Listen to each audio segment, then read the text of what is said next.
Hey, I'm making this video today to talk about something that happened to me when I was 17. So about 17 years ago, and it's something that I have never admitted to anyone else other than my wife, who has known me for 16 years and we've been together for almost 15. And I told her about it last night, and I had never told her about it before because I was making excuses about what had happened, and also because I felt like it made me really weak to admit it. And I realized that not admitting it was really weak. So what had happened is 17 years ago, I was raped by someone I was dating. And I never told anyone about it, and I made a lot of excuses for why it happened. And I never really admitted to myself that that's in fact what happened. Because I was dating the guy, and I had been sexually active before, but not with him, and he was high, and I guess I shouldn't have been in his bedroom late at night. I could have protested more. It wasn't enough that I said no a few times and told him I didn't want to.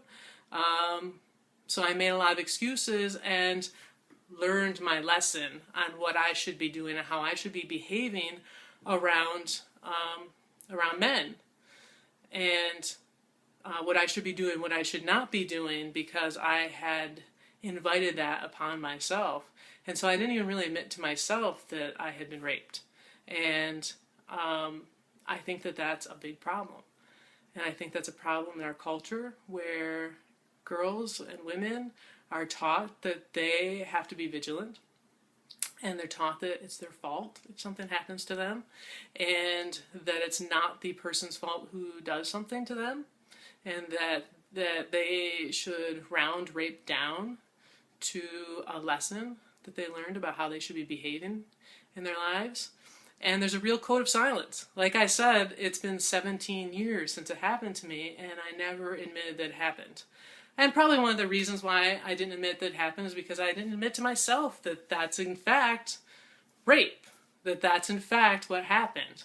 And I didn't admit to myself that it was something that I should be talking about. I thought that I was, weak. I thought that I could have protested more. I thought it was such a fucking big deal. Why didn't I do more about it at the time? I didn't feel like I was traumatized by the incident. I didn't feel like that it was in no way brutal or anything like that. So I made a lot of excuses for why it shouldn't be called rape. And talking to my wife, it made me really realize that it was, and it's a problem. And it's a problem that this is happening, and it's a problem that people aren't talking about it, that there's this code of silence, and that you feel like you're disempowered and you feel like you're weak for having something happen to you. And I think that we need to talk about this a lot more, and I think that we need to empower women and empower young women especially. I was 17, I was dating someone who was 23, and I felt really like I was in trouble anyways because I was dating someone much older and I was already doing something wrong. And so to have something like that happen to me, I couldn't talk about it. I couldn't tell my family about it. And I think because I didn't really feel like I was traumatized or brutalized or anything like that, what right do I have to claim that?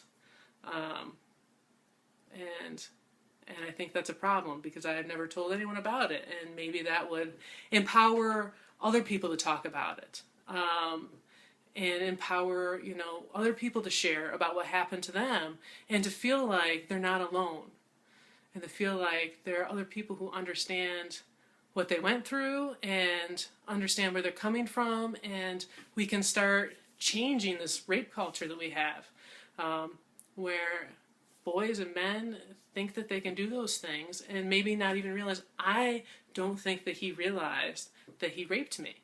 I think that he has no clue, and that's a problem, and we need to start having this conversation about it. So I hope this video inspires you to talk more about incidences that you might have had, or to hold space for someone else to share things that happen to them. Because we need to talk about this, and we need to share about this, and we need to make sure that shit like this doesn't keep happening. So, thanks for listening.